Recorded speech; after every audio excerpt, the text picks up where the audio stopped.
Investors around the world have realised that fighting inflation is going to be difficult. It's causing enormous volatility in the markets as there's a fear out there that economies could go into recession. Australian market, it's down about 12% year to date, but relative to other markets, that's not too bad. International markets are down like 18%. US market, that's firmly in bear territory. It's down by more than 20%. And the Nasdaq, where the high-tech stocks reside, that's down by over 30%. There's a stack of content out there on volatility and how to deal with it. And they all come to the same conclusion. Look, in the end, it's all going to be okay. So let's get that elephant in the room out of the way right now. They're right. In the long run, volatility is just a normal part of investing, and market downturns happen quite regularly and everything's okay. Now that's fine for some, but if you're about to retire or you're in retirement, this is a very unnerving period. So let's have a look at 5 strategies that you can use to deal with this volatile period. First off, try to tune out the noise from financial media. The financial media is full of fact and fiction. Fact, well, that's when they report on what happened yesterday. It's when they report on company earnings or company announcements. And then there's fiction. Fiction is when they interview a fund manager or an economist and they ask them what do they think about the future. No one knows what the future is. So try to tune out the fiction from the fact in financial media.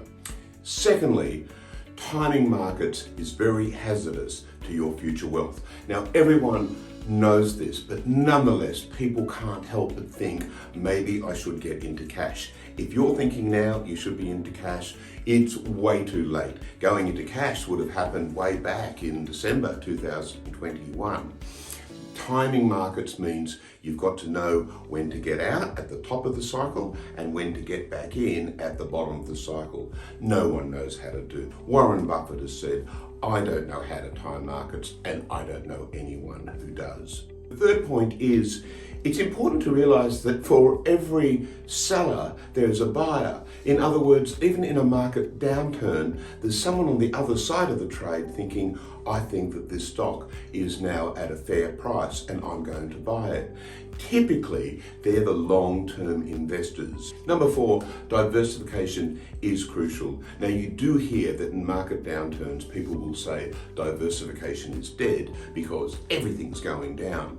But over the long run, that's certainly not true. Markets perform differently in different times, and asset classes perform differently in different times. And the 5th point is that discipline is rewarded.